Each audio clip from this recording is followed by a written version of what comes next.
Hi, everybody. It's Peter Schiff. It is Monday, August 2nd, 2010. Well, yesterday I neglected to mention the winner of the weekly phone banking competition. It's Chris from Virginia. Chris made 2,519 calls last week. Fantastic effort. Chris will win an autographed copy of Crash Proof 2.0. And he made an average of 359 calls per day. That is just fantastic. Imagine if we had 100 people as dedicated to this cause as Chris, who cared enough about these principles, about trying to get me elected to the United States Senate. If they could do what Chris did, we'd be making 250,000 calls a week. I mean, that would be unheard of. There wouldn't be a single Republican in this state that didn't know that I was in the race. There'd be a pretty good chance, or an even better chance that I have now, that I'd actually win. So, Chris, if I lose this election, it's not your fault. And if you are not making these calls and I do lose, then if you want to know who to blame, then look in the mirror. But anyway, we've got a lot of other people who are putting in these efforts.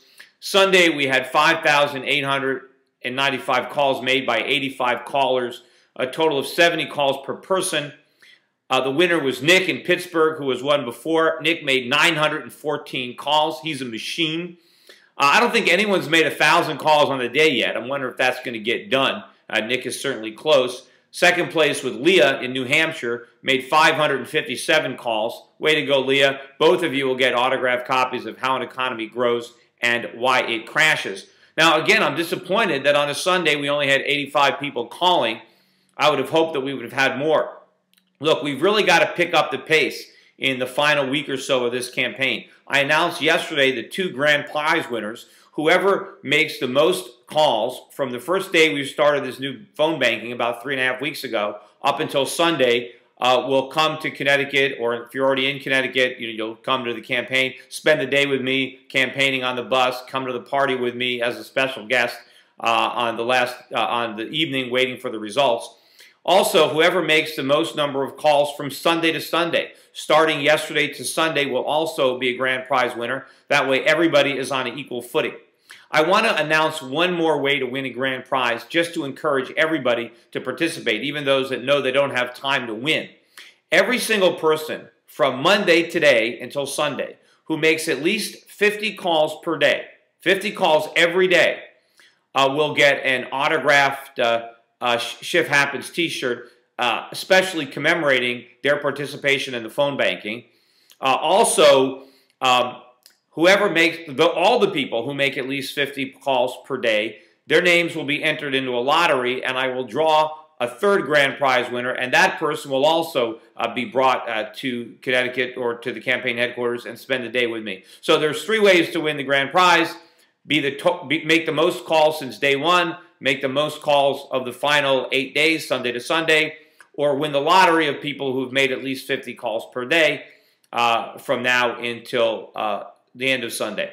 Anyway, so hopefully that'll get some more people going. We need people phone banking. Also, my challenge over the weekend to raise money for the radio ad, way short. I think we raised a little over $10,000, maybe $12,000. I challenge you for $85,000.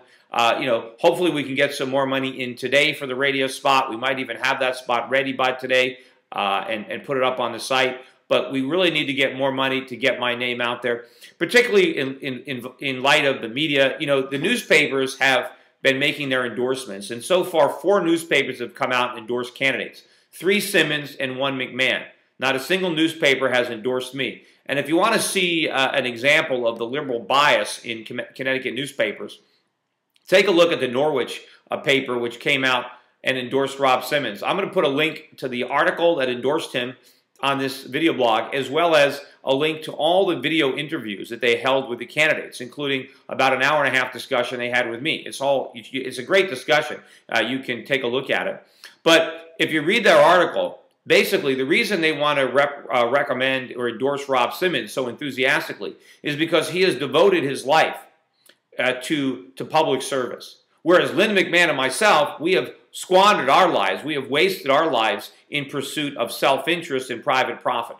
Now, if that's not a socialist statement, I've never heard one. I mean, according to Norwich Bulletin, the pursuit of private profit does nothing to benefit society. that the only way society benefits is if people take a paycheck from the federal government. I mean, that's absurd. I mean, what about guys like Thomas Edison and Henry Ford, or more modern days like Bill Gates or Steve Jobs? They didn't do anything? I mean, Thomas Edison gave the world electric light bulbs. People were reading with electricity instead of candlelight. That didn't benefit society? What about all the jobs created by Edison Electric? Society didn't benefit from that. I mean, sure, the electric light bulb is the result of an individual pursuing his own self-interest. Yet look at all the people who benefited. That is the very heart of capitalism, of free enterprise, of what this nation is built on. Yet the Register doesn't want me to be a senator because that's all I've done. All I've done is create a business. All I've done is help investors protect their wealth. All I've done is provide jobs for over 100 people. That means nothing.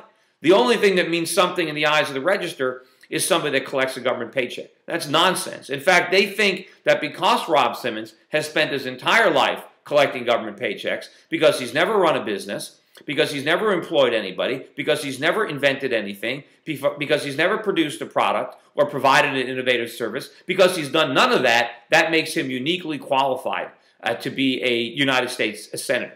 Now, I'm not saying that his public service means nothing. He served in the military for years, and of course, we all appreciate that.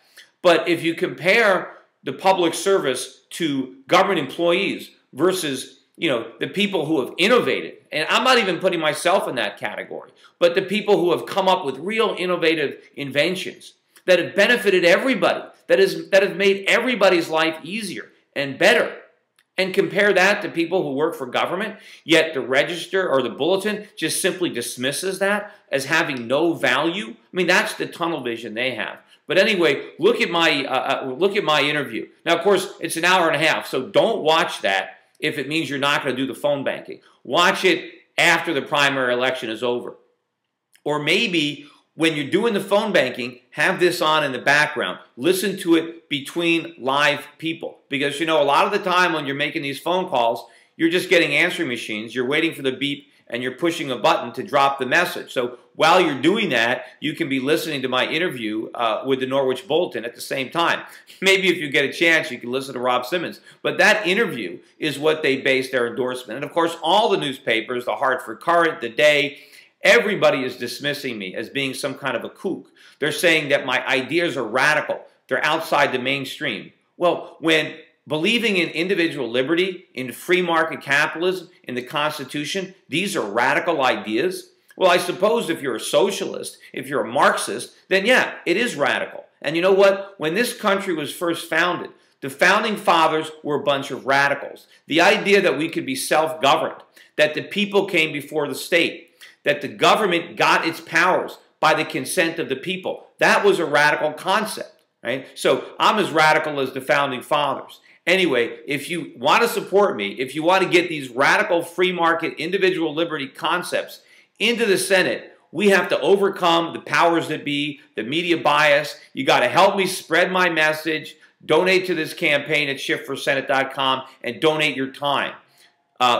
Get on there and phone bank. And obviously the prizes aren't, big money prizes. They're just tokens of my appreciation. But the fact of the matter is the prize should be the satisfaction of knowing that you helped me win, that you helped put a principled, a conservative, libertarian, free market advocate into the United States Senate. We are really headed on a course for disaster, and there isn't a lot of time to veer from it. I believe that this is a very, very critical election, and everybody needs to do their part to make sure that I win for all of us. Anyway, thanks, and remember, it's shiftforsenate.com to donate and to phone bank, and I hope to see the 3 winners with me campaigning on the Shift for Senate bus at the party to commemorate the victory in this primary, and the next step, of course, will be victory in the general election in November. Thanks, everybody, in advance for your continued support. Take care.